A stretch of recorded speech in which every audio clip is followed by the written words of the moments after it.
오늘 하나님께서 우리에게 주신 말씀은 마태복음 24장 1절로 3절 말씀입니다. 예수께서 성전에서 나와서 가실 때에 제자들이 성전 건물들을 가리켜 보이려고 나오니 대답하여 이르시되 너희가 이 모든 것을 보지 못하느냐?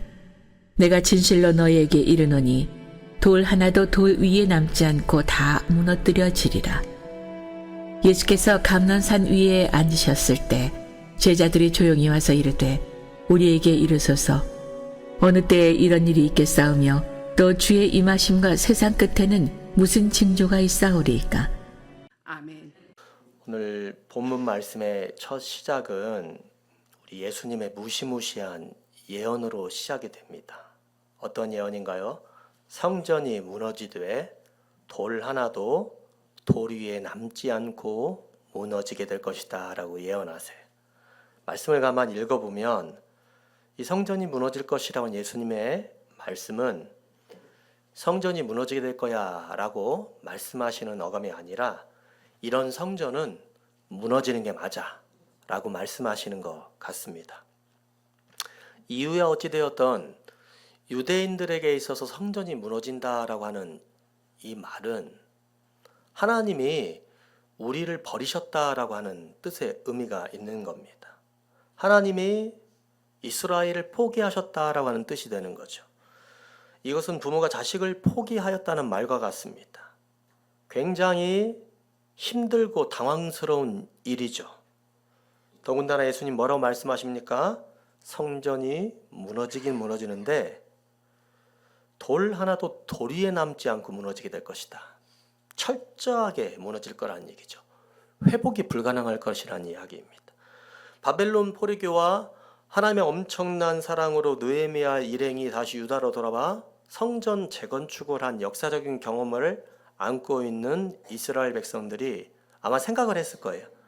성전이 무너지게 될 거라고 예수님 그렇게 말씀하실 때 맞아, 우리가 잘못했기 때문에 이런 엄청난 일이 벌어진 거라고 생각을 하며 과거의 역사적 경험을 되살려 보면서 다시 열심히 하면 좀 되지 않을까? 그래, 지금부터 열심히 해야 되겠지라고 생각하면 될 것 같지만, 그러나 예수님은 너희가 그렇게 생각하는 것이 전부 부질없어. 무너지는데 회복이 불가능할 정도로 무너질 거야 라고 이야기를 하시며 저주에 가까운 말씀을 하고 계시는 거예요. 아예 희망을 가지지 말라는 이야기입니다. 아무리 생각해도 예수님이 좀 심하신 말씀 하신 것 아닙니까? 제자들은 어쩌면 속으로 우리 예수님께서 뭔가 정신적으로 좀 약간 문제가 있으신가 보다 생각했을 수도 있어요. 그런데 예수님이 그러한 허튼 이야기를 하는 분이 아닐 것이라고 하는 사실을 그들은 너무 잘 알고 있어요. 왜냐하면 그분은 죽은 자도 살리시는 분이기 때문에 그렇습니다.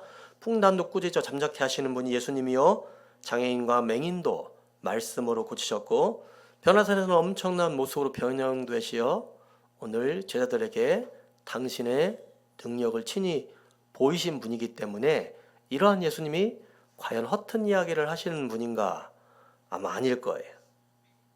기원후 70년 로마의 디도 장군이 이끄는 로마 군대가 예루살렘을 침략하였습니다. 디도 장군이 이끄는 이 로마 병사들은 성전에 불을 질렀어요. 성전에 불을 지르다 보니까 성전에 있는 수많은 금 장식품들이 녹아내려져서 성전에 있는 돌틈으로 스며 들어갔습니다. 오늘 금에 욕심이 있었던 이 로마 병사들은 벽 틈으로 스며 들어간 그 금을 꺼내기 위해서 손수 망치와 손수 끌을 가지고 그 성전의 돌들을 다 부서뜨림으로써 그 말씀이 여러분 이루어진 것입니다. 말 그대로 돌 하나도 돌 위에 남지 않게 된 것이에요. 예수님의 말씀이 디도 장군과 로마 병사들에 의하여 실행된 것이죠. 오늘 말씀에 보면 말씀의 시작은 굉장히 무시무시한 말씀 같지만 사실 이 말씀은 현재를 살아가는 우리들이 종말을 바라보면서 준비해야 될 것이 있다라고 하는 예수님의 가르침입니다. 사실 우리는 연약합니다. 너무나도 미련하여서 잘 깨닫지 못하는 게 저와 여러분입니다. 마태복음 24장에서 이야기하시는 예수님의 말씀의 핵심은 종말이 우리 가운데 다가오더라도 절대로 그냥은 오지 않는다라는 이야기입니다. 무엇인가 사인이 있다라고 하는 이야기입니다. 사인이 있어야 여러분 종말을 대비할 것이 아닙니까? 그래서 우리는 예루살렘 성전터가 무너지더라도 돌 하나도 도리에 남지 않을 것이라고 하는 예수님의 이 이야기에 서운한 마음이 들 수 있을 줄 모르겠으나 종말의 때에 우리에게 보여지는 그 사인과 징조로 인하여 우리가 종말을 대비할 수 있는 가능성 가운데 놓여 있는 사람이다라고 하는 사실을 알게 되면 오늘 이곳에서 예수님의 사랑을 우리가 느낄 수가 있어요. 그렇다면 종말의 사인은 무엇이 있습니까? 마태복음 24장이 이야기하는 종말의 사인은 미혹, 난리와 전쟁, 기근과 지진, 환난과 순교, 불법이 성하여 사랑이 식어지는 것에 대하여 이야기를 하고 있습니다. 사실 이 모든 것들은 우리네 인생 속에서 또는 우리네 부모의 인생 속에서 우리들의 자녀들의 인생 속에서 다 경험되어지는 것들입니다. 미혹은 말 그대로 믿는 사람들을 속이는 이단들의 성행을 의미하는 것입니다. 지금 우리가 접하고 있는 수많은 이단, 예수님 시절에 초대교회에 행행했던 수많은 이단들의 모습이 바로 그 모습 아닙니까? 난리와 전쟁은 지금 노처에서 벌어지고 있는 여러 전쟁을 의미하는 것입니다. 우리나라는 1950년에 한국전쟁이라는 엄청난 전란을 겪었습니다. 이때 유엔군이 북한에 쏟아부은 폭탄의 양이 제2차 세계대전 때 연합군이 쏟아부었던 그 폭탄의 양보다도 많다고 하니 말해 무엇 하겠습니까? 기근과 지진은 어떠합니까? 한쪽에서는 음식이 남아 돌아 가격 조절을 위하여 식량을 버리지만 한쪽에서는 음식이 부족하여서 굶어 죽는 사람들이 속출합니다. 번번이 벌어지는 지진은요, 바다에서 쓰나미를 만들어 얼마나 많은 생명들을 앗아가고 있습니까? 환난과 순교는 어떠합니까?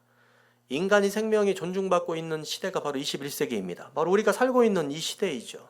그런데 이 시대에도 여전히 그가 그리스도인이라고 하는 이유 하나만으로 세계도처에서 순교를 당하고 있는 사람들이 생각보다 굉장히 많다라고 하는 이야기입니다. 우리가 살고 있는 또한 이 시대는요, 불법이 판을 치고 여기저기 사랑이 식어졌기에 그 사랑에 목말라서 비틀어져 죽는 사람들이 속출합니다. 이제 정말 예수님의 말처럼 세상의 끝이 온 것 같습니다.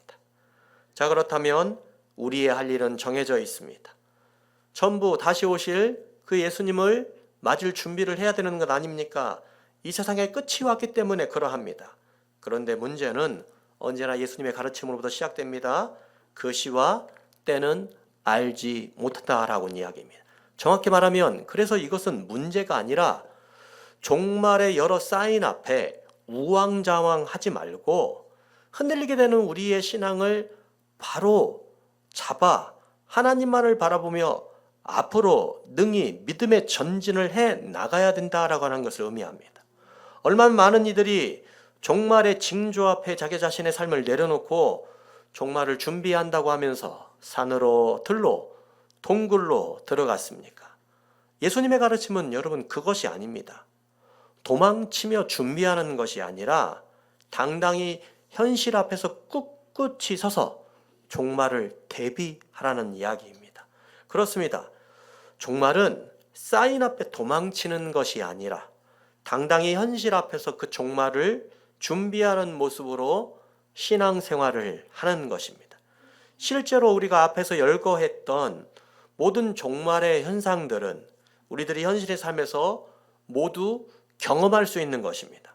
그러므로 우리는 이 현상들을 일일이 다루는 것은 무미합니다. 저는 여기서 특별히 환난과 순교, 불법이 성하여 사랑이 식어지는 세태를 다루고자 합니다. 먼저 환난과 순교입니다. 바울은 사도행전에서 자신이 예루살렘으로 들어가는데 무슨 일을 어떻게 당하게 될지 모른다라고 그렇게 증언을 합니다. 느낌상으로 그러나 그 일이 좋은 일인 것 같지는 않아요.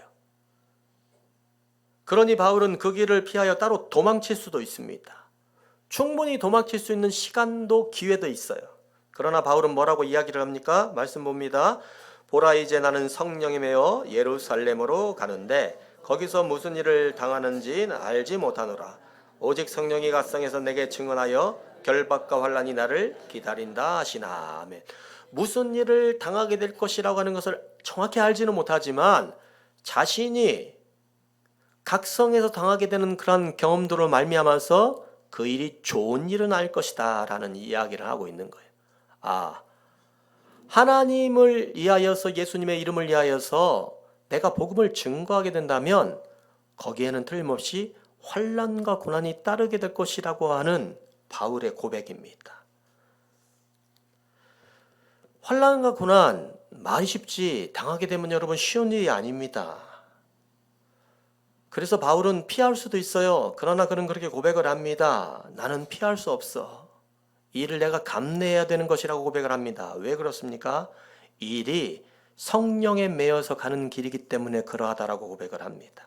성령에 매여서 가는 길은 자신이 가고 싶다고 하고 가고 싶지 않다고 가지 않는 길이 아니라 100% 하나님의 뜻에 순종하는 길이 바로 성령에 매여서 가는 길이기 때문에 자신은 그 일을 피할 수 있는 고난이 자기 자신에게 없다라고 하는 바울의 고백입니다. 이제 예루살렘으로 가는 바울의 앞에는 지금까지 당했던 어떤 어려움보다 더 심한 실제적인 투옥과 견딜 수 없는 그 심한 환난이 그를 기다리고 있을 것이라고 하는 말씀을 사실은 그가 받은 거예요. 그러나 바울은 이렇게 고백을 합니다. 내가 달려갈 길과 주 예수께 받은 사명 곧 하나님의 은혜의 복음을 증언하는 일을 마치려 하면은 나의 생명조차 조금도 귀한 것으로 여기지 아니하노라. 아멘. 복음 증거를 위하여서 자신의 그 사명을 위하여서 자신의 생명을 내어 던진다라고 하는 바울의 고백입니다. 여러분 이것이 말이 쉽지 어찌 쉽습니까? 생명은 참으로 소중하기 때문에 그러합니다. 그러나 바울은 생명에 대한 맹목적인 애착에 자기 자신을 내어 맡기지 않겠다라고 하는 그의 고백입니다. 바울은 자신의 생명을 지키는 것도 너무나 중요하지만 자신의 생명을 지키기 위하여서 자신이 이 세상을 살아가면서 왜 이 세상을 살아가는가 그 존재 이유를 잃지 않겠다라고 하는 고백입니다. 다시 말해서 자신의 소중한 생명을 자신 안에 두는 것이 아니라 자신의 관심밖에 두고 오늘 그 안에 예수 그리스도를 하나님을 철저하게 100% 모시게 되므로 자신을 향한 하나님의 거룩하신 목적을 완수해 나가겠다라고 하는 그의 고백입니다. 바울에게 있어서 그래서 그 순간부터 나에게 있어서 죽느냐 사느냐는 그렇게 중요한 문제가 아닙니다.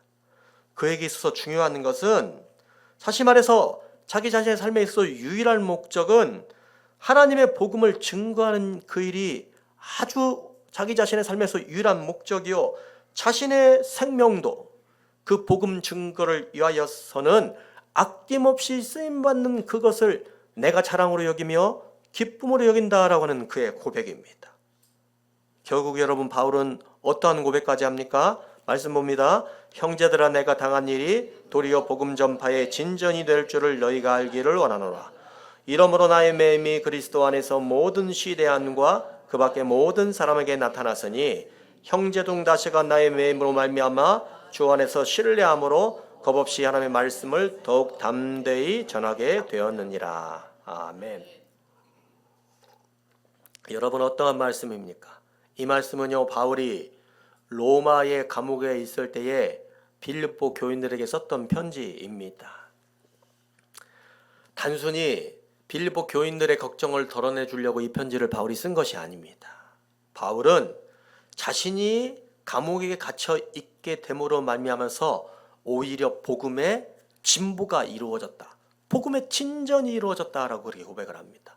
내가 당하는 환난이 내가 당하는 고통이 이겨넘는 것을 뛰어넘어서 이것 때문에 하나님이 영광을 받으신다. 내가 이 환난을 이 고난을 예수의 이름으로 잘 이겨내는 그 모습 때문에 하나님이 영광을 받으신다라고 하는 고백을 그가 지금 하고 있는 거예요. 다른 사람들은 몰라도 빌립보 교인들은 이 말씀에 대하여 바울의 이 편지에 대하여 증인들이죠. 왜냐? 그가 빌립보 지역의 감옥에 갇혔을 때에 말씀과 기도로 그 감옥을 빠져나오게 되었고, 그로 인하여서 빌립보 감옥의 간수들과 그 가족들이 복음을 받아들이고 그리스도인이 되었다라고 하는 그 사실을 다른 사람은 몰라도 빌립보 교회 교인들은 증인이기 때문에 그렇습니다. 그래서 빌립보 교인들에게 바울이 지금 편지하는 거예요. 지금 로마 감옥에 갇혀 있는 나의 매임으로 말미암아 슬퍼하지 말라는 겁니다. 이것은 단순히 그가 로마 감옥에서도 빌립보 감옥에서처럼 옥문을 바치고 기도와 찬송으로 하나님께 목숨을 구명받는 일이 벌어질 거라고 하는 그 일을 이야기하는 것이 아닙니다. 결국 바울은 로마 감옥에서 빠져나가지 못하고 죽임을 당하였습니다. 그러나 결국 그 죽음은 패배가 아니라는 이야기입니다. 그는 죽었으나 하나님의 복음 전파를 위하여 그 죽음까지도 고난까지도 쓰임받았기 때문에 바울은 지금 하나님을 자랑하고 있는 거예요. 저와 여러분의 삶도 이러한 고백이 충만하기를 주님의 이름으로 축원합니다. 그래서 여러분, 환난은 언제나 순교를 담보합니다. 진정으로 믿으면 죽을 수밖에 없어요. 왜냐하면 하나님과 예수님은 타협하는 존재가 아니기 때문에 그렇습니다. 우리가 순교의 정신으로 신앙생활을 하면 내 개인적인 삶에서 나의 육신도 죽어지고요, 또한 외부에 나가서 예수님을 증거할 수밖에 없는 상황이 왔을 때에 그의 이름만을 위하여서, 순전히 그의 이름만을 위하여서 죽을 수밖에 없는 순교가 내 삶을 통하여 이루어지게 됩니다. 그런데 여기서 여러분, 중요한 것이 있어요. 정말 우리가 당하는 고난이 주님이 원하시는 고난인지 한 번은 따져 물어야 됩니다. 많은 사람들이 개인들에게 다가오는 고난 때문에 힘들어합니다. 자신의 일터, 직장, 사업체, 가정 등 수많은 고난들이 그들의 삶 가운데 있어요. 물론 우리 아버지나 하나님은 우리 개인에게 경험되어지는 고난을 통하여서 예수 그리스도의 고난과 부활을 우리를 이끌어 가시는 것은 맞습니다. 그런데 예수님의 종말의 때의 증조로서 말씀하시는 이 환난과 순교는 개인의 삶에서 벌어지는 고난만을 의미하지는 않습니다. 자신의 개인의 삶을 위하여 당하는 고난은 그래도 가족들이 기억을 해줍니다. 자신들을 위하여 평생 밤낮으로 일하고 노력했던 그 부모를 그래도 여러분, 자녀들은 기억해 주지 않습니까? 자신들의 회사를 위하여서 평생을 바친 경영주를 그래도 노동자들은 기억을 해주고요, 또한 그 노동자를 경영주들이 기억을 해줍니다. 그런데 예수님의 이름을 위하여 환난을 받게 되고 순교하면 그 이름을 아무도 기억해 주지 않는 경우가 여러분 허다할 거예요. 그래서 예수님을 위하여서 죽는 것 쉬운 일이 아닙니다. 땅에 들꽃처럼 그냥 밟히어질 뿐입니다. 그러나 하나님은요, 이런 죽음을 가리켜 이렇게 말씀하세요. 걱정하지 말아라. 너희들의 죽음이 결코 이름 없는 들풀꽃 같은 죽음이 아니다. 그들의 죽음을 내가 기억하고 소망 있게 만들어 주겠다. 그리고 그들을 그렇게 죽음에 이르게 한 이들의 삶을 오히려 내가 부끄럽게 만들어 주겠다. 주님이 말씀하세요. 그렇습니다. 예수님이 기뻐하시는 그 삶을 살아가는 것은 확실히 순교를 담보합니다. 그리고 그로 인하여서 들꽃처럼, 들풀처럼 허무하게 죽을 수 있어요. 그러나 예수님을 위하여 죽는 그 삶은 하나님이 기억해 주시는 삶인 줄 믿습니다. 바로 그 이유 때문에 우리가 예수님의 이름을 위하여 순교하는 것이요, 기꺼이 죽을 수 있는 것입니다. 다음은 어떤 겁니까? 우리가 살고 있는 이 시대가 불법이 판을 치고 여기저기 사랑이 식어진 세상이라는 것입니다. 우리가 살고 있는 이 세상은요, 확실히 사랑이 부족한 것이 맞는 듯합니다.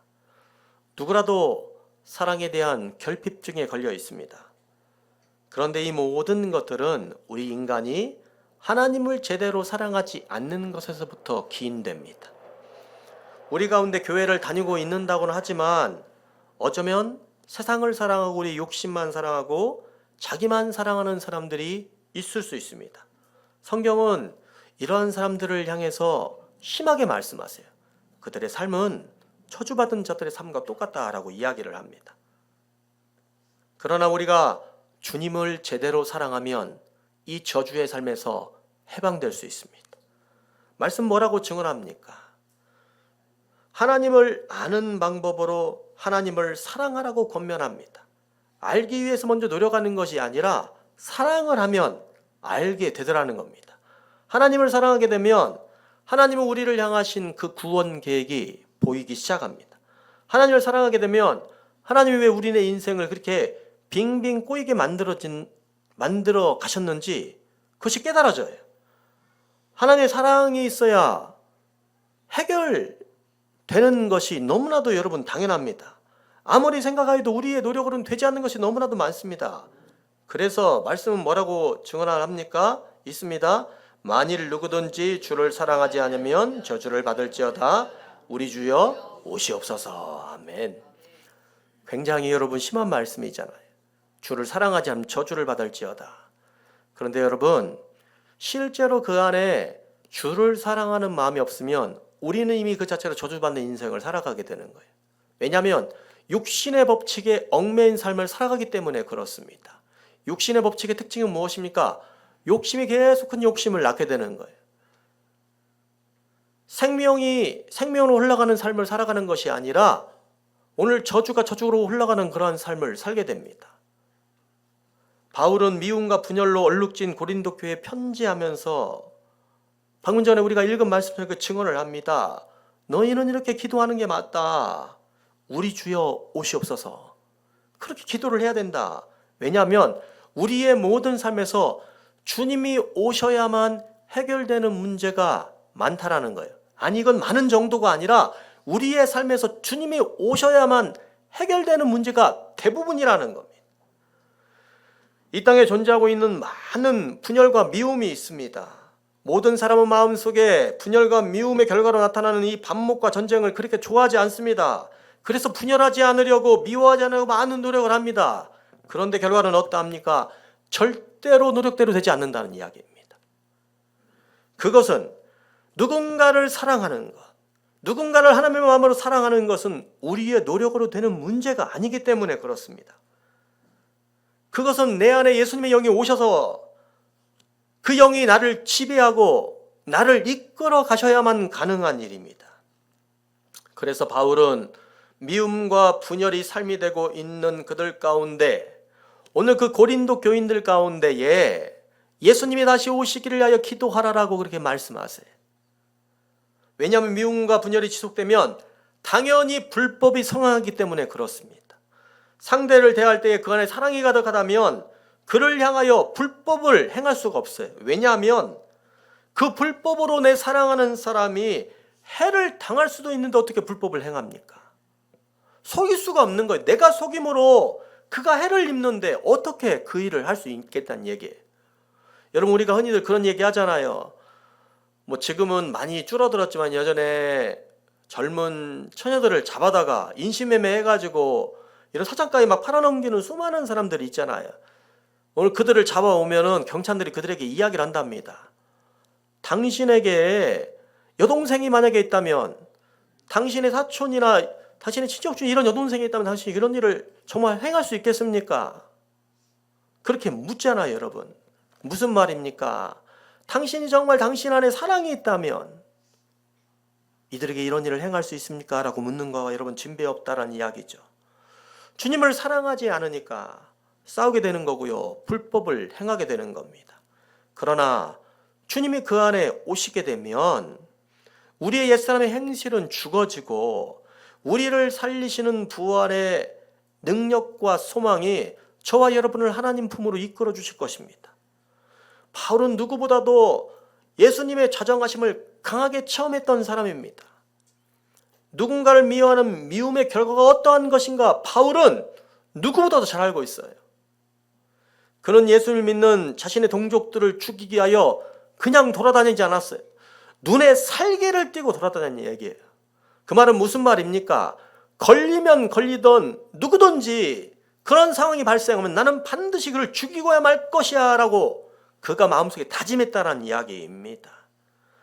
그런 바울이 예수님을 그 안에 모시게 된 거예요. 예수님을 모시고 예수님을 사랑하게 되니 미움과 분열과 불법이 하루아침에 녹아내려져간 경험을 바울은 경험한 거예요. 바울은 그가 유대인을 사랑하는 것 또한 이방인을 사랑하는 것이 내가 노력해서 나의 마음으로부터 비롯된 것이 아니라고 하는 사실을 누구보다 잘 알고 있어요. 내 안에 예수님이 자정하셔서 내 안에 성령님이 자정하셔서 오늘 내 안에 예수님이 성령님이 그들을 사랑하고 있다라고 하는 사실을 그너무나도 잘 알고 있는 거예요. 바울은 사랑도 내가 하지만 그 사랑을 가능하게 하시는 이는 하나님이시다라고 하는 사실을 너무 잘 알고 있는 거예요. 그래서 그 순간만이라도 자신이 사랑하고 있는 그 모습만이라도 자기 자신이 잘나서 사랑하는 것이 아니라 이것도 하나님이 쓰시고 계시는 것이구나라고 하는 사실을 그가 고백하고 있는 겁니다. 그래서 바울은 고린도전서 마지막 장인 16장에서 이와 같이 저와 여러분에게 인사를 건넵니다. 주 예수 그리스도의 은혜와 너희와 함께하고 나의 사랑이 그리스도 예수 안에서 너희 무리와 함께할지어다. 아멘. 바울이 왜 여러분 고린도 교회와 또한 우리들을 향하여 그리스도가 함께하기를 위하여 간구하고 기도합니까? 그것은 우리가 임마누엘 주님과 함께할 때에 우리 안에 사랑의 공동체가 만들어질 수 있음을 알기 때문에 그러합니다. 주님과 함께 거하고 동행함이 그래서 능력이 되는 줄 믿습니다. 그러므로 주님을 사랑하는 그 일이 여러분 능력이 되는 겁니다. 사랑하는 성도 여러분, 세상의 불법이 횡행하고 사랑이 식어진 세태를 논하기만 하는 것은 어리석은 일이 될 수 있어요. 그래서 바로 그러한 일이 나의 눈에 보일 때에 오늘 세상을 향하여 다가가서는 나의 눈을 내 자신으로 돌리고 이럴 때일수록 더욱더 주님을 사랑하고 우리 안에 주님을 모시게 됨으로써 사랑이 식어진 이 시대를 성령의 힘으로 주님의 사랑으로 불태우는 자 되시기를 예수님의 이름으로 축원합니다. 기도하시겠습니다. 아버지, 오늘도 말씀으로 귀한 도전을 주시오매 감사드립니다. 참으로 종말의 때를 살고 있는 우리들이 우리를 향하신 예수 그리스도의 사인을 놓치지 않는 인생을 살아갈 수 있도록 역사하여 주시옵소서. 참으로 주를 위하여 환난을 받고 순교하는 곳까지 이르는 신앙을 소유하는 자 되게 이를 간절히 소원합니다. 또한 이 땅의 사랑이 식어져가는 그곳에서 주님을 더욱더 사랑함으로써 주님을 증거하는 사람들이 되게 하옵소서. 예수님의 이름으로 기도하옵나이다. 아멘.